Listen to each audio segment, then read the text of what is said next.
Dios les bendiga, amados hermanos, que el Señor les continúe bendiciendo. Les habla el pastor José Gregorio Calzaí Alcalá, pastor de la Iglesia Cristiana de Shalom. Damos gracias al Señor por este día de hoy, en el cual nuevamente estamos transmitiendo para la gloria del Señor a todos aquellos que tienen a ver o el tiempo para conectarse y poder junto con nosotros hacer una exhaustiva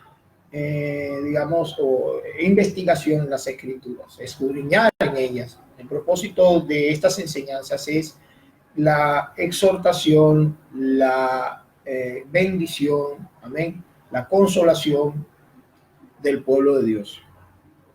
Y ese ha sido siempre lo que nos ha movido a, gloria a Dios, seguir ministrando la palabra del Señor. Bueno, hoy traemos un tema para la gloria del Señor basado en el libro de Primera de Reyes, capítulo 17, versículo 1 al 7, y el mismo libro de Primera de Reyes, pero en el capítulo 19, versículos 4 al 8. Y aquí vamos a hablar la historia de dos personajes muy particulares, de tres personajes en cuestión. El primero, sobre todo, es Elías.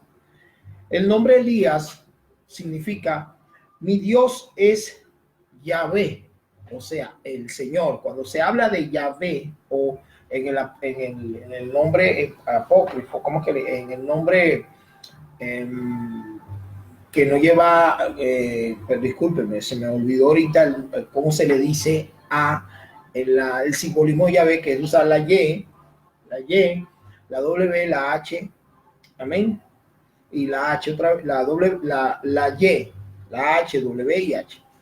Tiene un significado, pero tiene un nombre, pero se me acaba de olvidar. Pero no era eso lo que íbamos a hablar. Lo que quiero decir es que cuando se usa ese tipo de simbolismo para identificar al Señor en letras, se está dando a entender que es el Señor.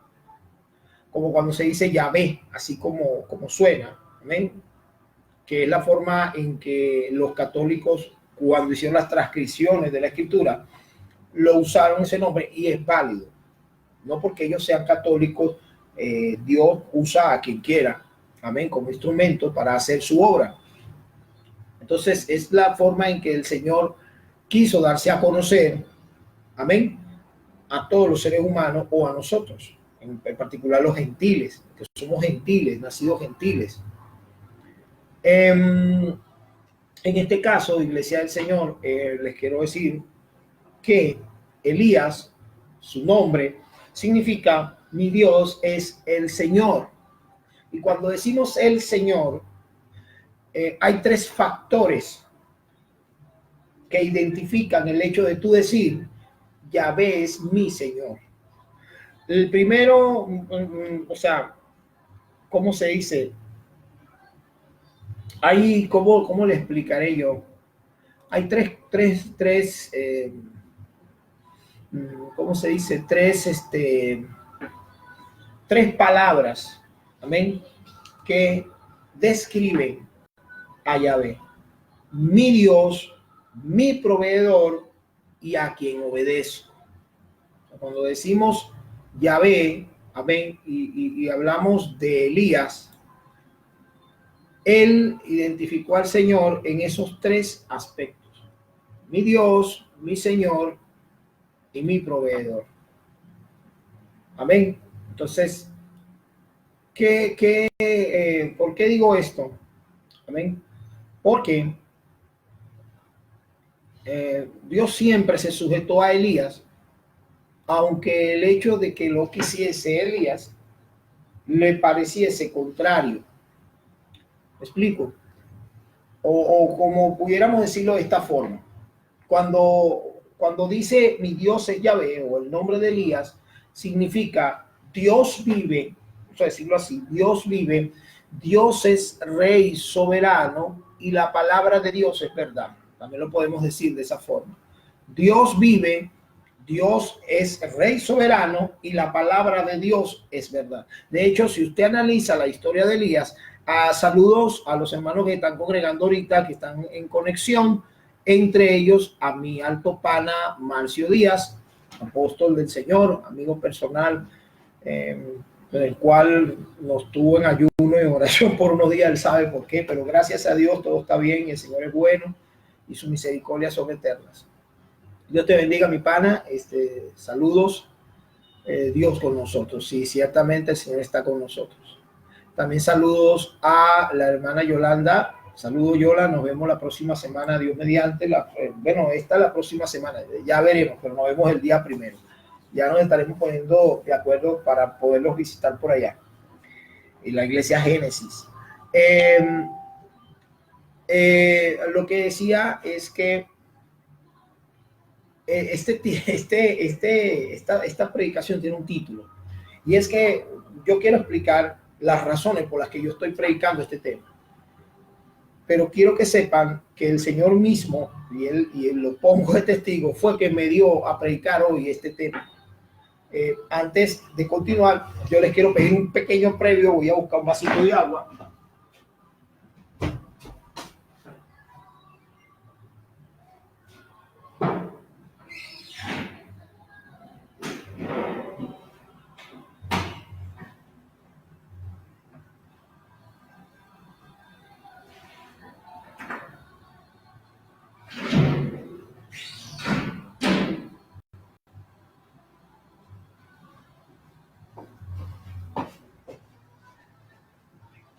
Mil disculpas, hermano, pero es que, disculpen, tengo mucha sed y no preveí de traer el agua. Tuve que aquí el refrigerador. Estamos en la oficina de nuestra congregación en la avenida Chapultepec, número 52. Aquí estamos para servirles. Estuve esta mañana pues atendiendo personas que vinieron, y en el tiempo que tuve pues me dediqué a hacer una investigación exhaustiva de las escrituras. Este tema vino a raíz de que el día de ayer mi hijo, él se sintió enfermo. Yo lo llevé al médico, amén, y cuando veníamos de regreso, él me cuenta una historia que le sucedió en el colegio sobre una persona, y en la cual yo creo que yo colgué la publicación en Facebook, ya los que saben. Pero en el momento que él me cuenta la historia de lo que le pasó con la amiguita, compañera de estudio, el Señor, yo estaba en el camino, le voy a ser sincero, venía muy tristeada, es molesto, porque uno nunca espera que estas cosas nos pasen a nosotros, ¿verdad? Ni uno está haciendo las cosas para que luego, si uno sabe que esto va a pasar, uno lo evita. En el momento que yo venía en el camino, el Espíritu Santo me trae la historia de Elías, pero me refiere mucho al cuervo. Entonces, cuando yo me quedo pensando en el cuervo, porque, hermano, es una historia que no es que tú la lleves en tu memoria todos los días de tu vida. Y normalmente yo me doy cuenta cuando es que el Señor está inspirándome a algo, porque no son cosas que yo tengo preconcebidas en mi mente. Aparte de que todos los hermanos que han tenido o que tienen un tipo de intimidad con el Espíritu Santo entenderán lo que les estoy explicando. A veces el Señor, cuando quiere instruirte en algo, Él trae cosas que tú sabes que no están preconcebidas en tu mente, ni que tú tienes como identificadas en tu cabeza en el momento. No son ideas que nacen de ti. Cuando el Señor me empieza a hablar y me dice la diferencia entre el ángel y el cuervo. Y cuando yo me voy a investigar, porque si usted ve en la historia del libro de los Reyes, a Elías, al hombre de Dios, lo alimentaron tanto los cuervos como los ángeles, en dos lugares distintos y en dos circunstancias, aunque eran distintas, pero provocadas por diferentes eventos. Entonces, por eso yo cuando le quise poner un título a este tema el día de ayer, me vino en mi corazón. Dios bendiga a mi amiga pastora Norma Pastrana, Dios te bendiga, sierva del Señor. Estamos por visitarte en la congregación. Ya sabes que estamos un poquito impedidos porque todavía no queda la camioneta, todavía ya la están terminando, pero lo que ya nos hablamos y nos vemos, amén, y te visitamos y compartimos por allá. Tenemos muchos cumpleaños y aniversarios que compartir entre nosotros. Te bendigo en el nombre de Jesús, Norma. El asunto es que, gloria al Señor, les decía que en ese momento el Señor empezó a hacerme reflexionar sobre eso, porque miren, hermano, yo les voy a hablar con mucha honestidad. Cuando yo escuché ese comentario de mi hijo, me dio tristeza y enojo, porque, bueno, ¿qué te puedo decir? Yo soy pastor, pero miren, esto lo voy a decir con mucha sencillez y mucha humildad, sin presunción, porque no tengo de qué presumir. Lo que soy es un siervo inútil. Solamente hago lo que Dios me dice, no puedo hacer nada por mí mismo que Él no me mande. Nosotros, mi esposo y yo, tenemos 17 años casados, y en 17 años, desde que nos casamos, hemos visto la poderosa mano de Dios obrar en nuestras vidas. Yo recuerdo una oportunidad cuando estábamos recién casados, mi esposa, en el momento que nos casamos, y al mes ya, ¡pum!, porque eso fue rápido. Al mes ya estaba preñada, embarazada, nos vino nuestra primera bendición.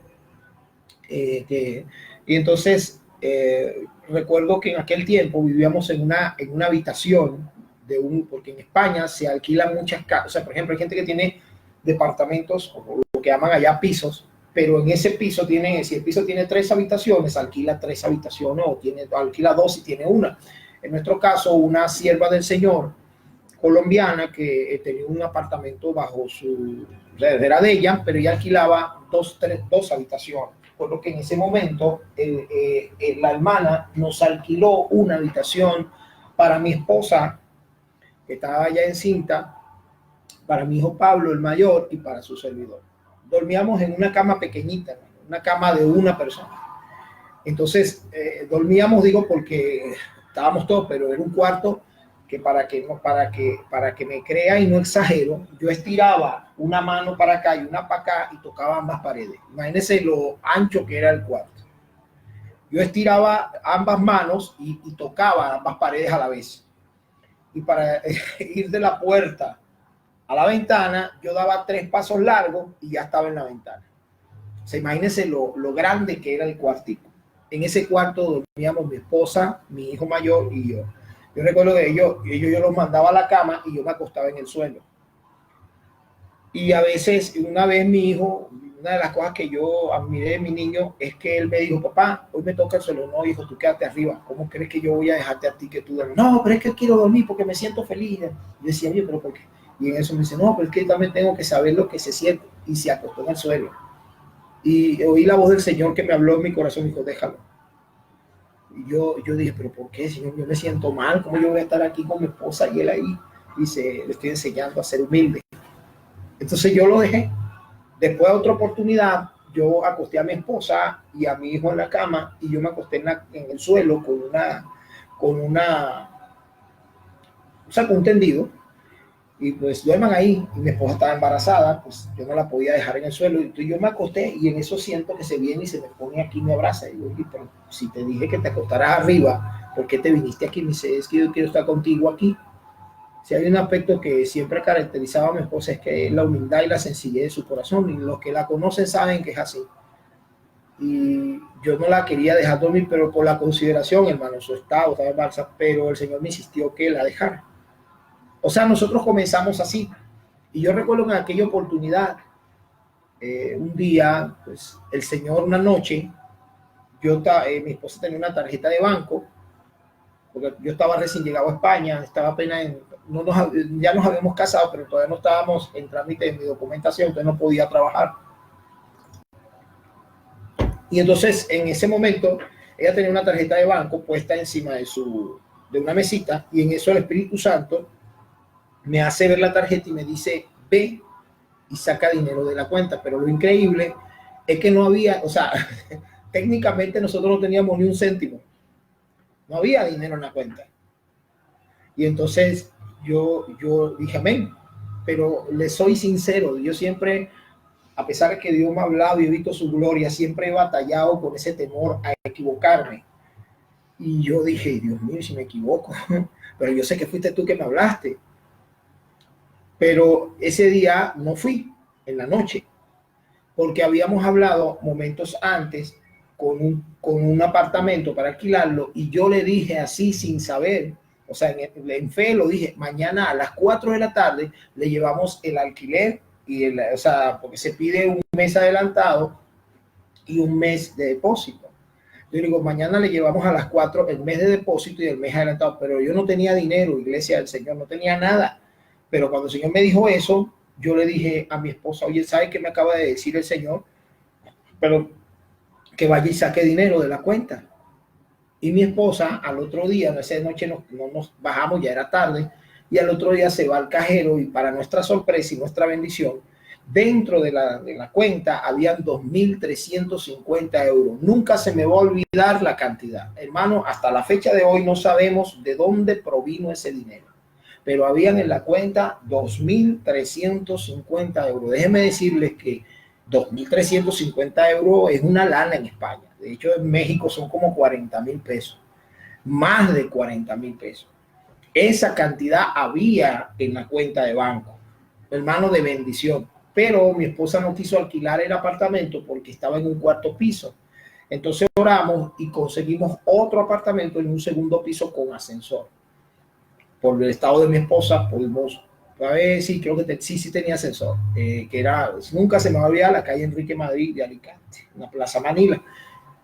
De ahí hemos visto la mano de Dios obrar en nuestras vidas, siempre, siempre, en todo momento. A mi casa, hermano, porque yo trabajé en España, yo hice mi trabajo secular y cuando terminé el trabajo secular no tenía la cantidad de tiempo reunida para completar un año, que es lo que te exige la ley española, para cuando vas a paro, te paguen el paro, lo que llaman.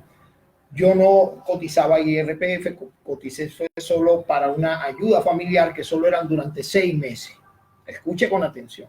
Pues Dios, hermano, aún que fue para 6 meses, yo introduje la ayuda porque eso era lo que me tocaba. Y al 5.º mes, el presidente, que en aquel tiempo estaba en España, que era Enrique Zapatero, hace un decreto de prorrogar 6 meses más esa ayuda. Hermano, entonces yo cobré ayuda familiar durante 2 años en España, cuando solamente me tocaban 5 meses. Por eso le digo que hemos visto la mano poderosa de Dios obrar. Yo recuerdo que si yo estaba en el televisor al frente y yo estaba orando, aunque tenía televisor aquí, estaba viendo las noticias, siempre me sentaba a las 12 del día a ver las noticias, pero estaba yo en mi mente, Señor, ¿cómo voy a hacer? Ya me queda este mes de pago, ya no tengo más. Y en eso el Señor me dice, escucha, yo soy tu proveedor. Y en ese mero momento, las noticias de Telecinco y dicen, el presidente Enrique Zapatero prorroga 6 meses más de pago de ayuda familiar. Y así lo fue prorrogando hasta que fueron 2 años y medio que cobramos, tanto mi esposo y yo, ayuda familiar, porque nos quedamos sin trabajo los dos.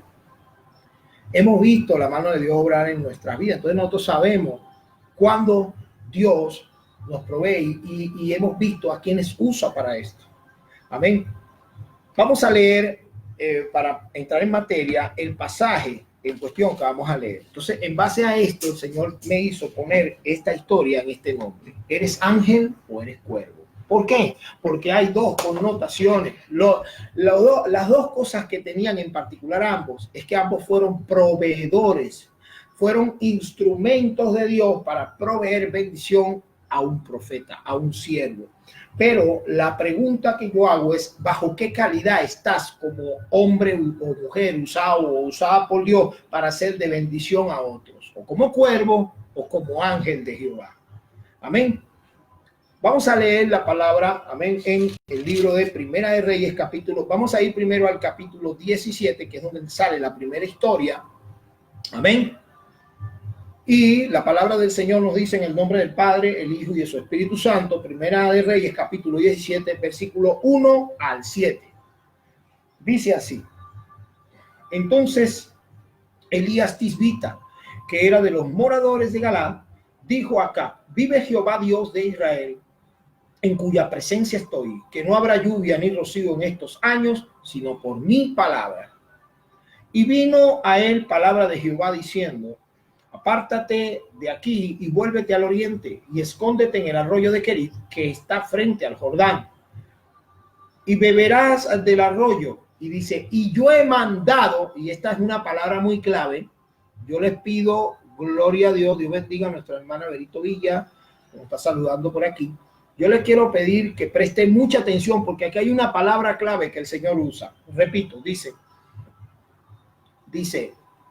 beberás del arroyo, y yo he mandado a los cuervos que te den allí de comer. Yo he mandado a los cuervos que te den allí de comer. Ahora le voy a explicar por qué el Señor le dijo a Elías esto. Ahí voy. Que te den de comer. Y él fue e hizo conforme a la palabra de Jehová, pues se fue y vivió junto al arroyo de Querit, que está frente al Jordán. Y los cuervos le traían pan y carne por la mañana y pan y carne por la tarde, y bebía del arroyo. Pasados algunos días se secó el arroyo porque no había llovido sobre la tierra. Vamos a ir a ese primer punto para explicar las palabras claves que aquí aparecen. Gloria sea al Señor. Estamos viendo cómo abruptamente en la historia bíblica entra un hombre llamado Elías, que solamente narra de él que era de los moradores de Galaad. O sea, no describe más nada de él. Se cree que Elías era o de Gad o de Manases, porque eran las dos tribus que estaban más cerca de Galaad. Entonces, no se dice exactamente, pero se cree que era o de la tribu de Manases o de la tribu de Gad, porque eran las dos más cercanas en el territorio de Galaad. Amén. Fueron las tribus que se les otorgó esa tierra. Amén. La tierra de Galaad en este caso. Entonces, Elías, como ya dije, su nombre significa mi Dios es el Señor. Amén. Mi Dios es el Señor.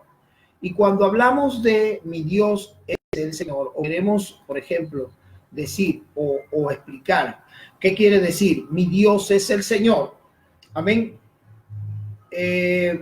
Por ejemplo, si vamos un momento al libro de Santiago, capítulo 5, amén. Yo voy a buscarlo aquí en la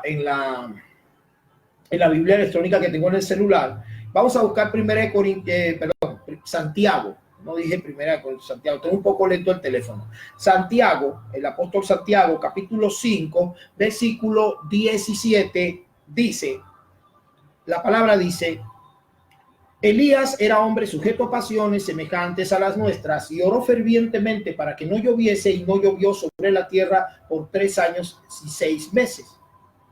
Y otra vez oró, versículo 18, y el cielo dio lluvia y la tierra produjo su fruto.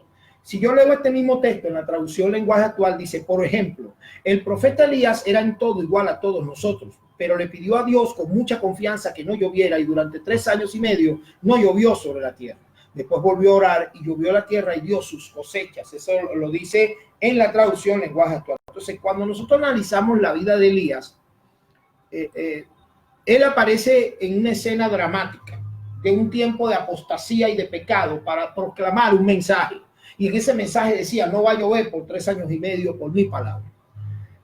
El hecho de hablar la palabra de Dios o siendo enviado a Dios te va a traer conflictos. Incluso tú vas a sufrir los mismos efectos de esa palabra. ¿Por qué? Porque cuando Elías profetiza que no va a haber agua sobre 3 años y medio, él estaba en la misma tierra donde iba a haber escasez. O sea que él también iba a, de alguna forma, visualizar o estar enfrente de la escasez. Pero es ahí donde Dios honra a su siervo. ¿Por qué? Porque su siervo decidió, amén, proclamarlo como un Dios vivo, que lo que dice lo cumple, proclamarlo como un Dios soberano que se sujeta a lo que Dios le dice, aunque le parezca loco, y que la palabra de Dios es verdad en su vida, porque él la declara por cuanto Dios la dice. Y lo que Dios dice, lo cumple. Alábale que él vive. ¿Qué pasa aquí, iglesia del Señor? Pero Elías no era un superhombre. Elías era un ser humano como todos nosotros, con diferentes emociones, pasiones y motivaciones. Elías podía padecer momentos de escasez y sentirse afligido por ellas. Elías podía tener momentos de rabia por la situación, por la injusticia, porque en sus pasiones, emociones, alábale que él vive, y motivaciones, Elías, amén, Elías es un ser humano. Elías podía irse de un lugar a otro, si no encontraba agua aquí, decía se iba. Pero Dios le dio instrucciones. Pero la palabra que me llamó la atención, me llamó mucho la atención la palabra, es que él le dice, yo he mandado a los cuervos que te sustenten. Lo dice en el versículo 4, beberás del arroyo y yo he mandado a los cuervos que te den allí de comer.